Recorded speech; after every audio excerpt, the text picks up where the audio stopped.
अस्सलामु अलैकुम वरहमतुल्लाहि वबरकातुहू। मुकम्मल अयदाद में नमूने। प्यारे बच्चों, हम मुकम्मल अयदाद को मुख्तलिफ़ नमूनों में लिख सकते हैं।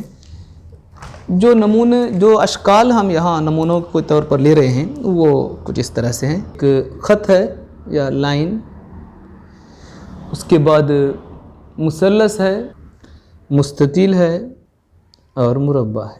हम देखेंगे कि कौन से अयदाद किस शक्ल में लिखे जा सकते हैं। एक मुस्तकिल अदद है, हम उसको सिर्फ नुक्ते की शक्ल में ज़ाहिर कर सकते हैं और हमने जो शक्लें ली हैं उसमें नुक्ता शामिल नहीं है। दो देखिए, दो नुक्ते इसके होते हैं और ये एक ख़त है। हम देख सकते हैं कि इसको एक ख़त की शक्ल में हम लिख सकते हैं। उसी तरह से तीन देखिए, तीन नुक्ते इसको हम लगाएंगे तो आप देख रहे हैं यह एक मुसल्लस की शक्ल इख्तियार कर रही है। चार को देखिए, इसमें चार नुक्ते होंगे, ऐसे दो उमूदी दो और उफ़क़ी दो, इसलिए ये मुरब्बा की शक्ल में हम ज़ाहिर कर सकते हैं। पाँच है, पाँच को हम न तो मुसल्लस बना सकते हैं, न मुरब्बा बना सकते हैं, न मुस्ततील, इसलिए हम इसको सिर्फ एक ख़त की शक्ल में लिख सकते हैं। छः देखिए,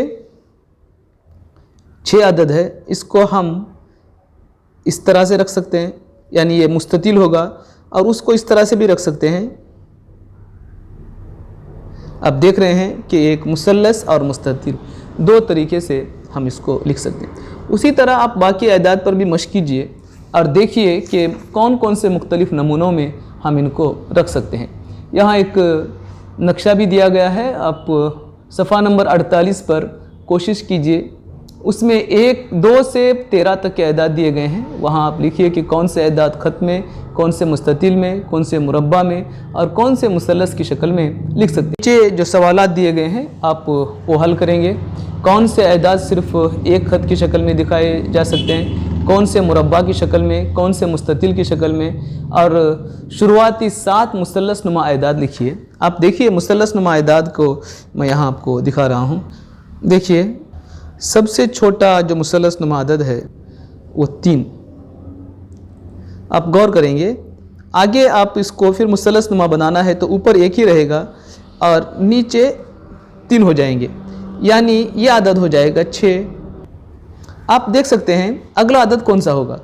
अगले अदद में यहाँ इसके मुकाबले में एक और नुक्ता आएगा, 1, 2, 3, 4 नुक्ते आ जाएंगे, तो ये अदद हो जाएगा 10। आप गौर कर सकते हैं कि अगला अदद कौन सा होगा। जाहिर है कि यहाँ 4 नुक्ते हैं तो यहाँ नीचे 4 से एक और नुक्ता ज़्यादा बढ़ाना पड़ेगा, यानी वो अदद हो जाएगा 15। यहाँ उस वक्त हो जाएंगे 5 नुक्ते।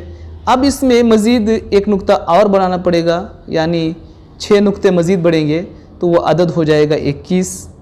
उसी तरह से आप मुसल्लसी अयदाद को तलाश करते जाइए और आगे लिखते जाइए।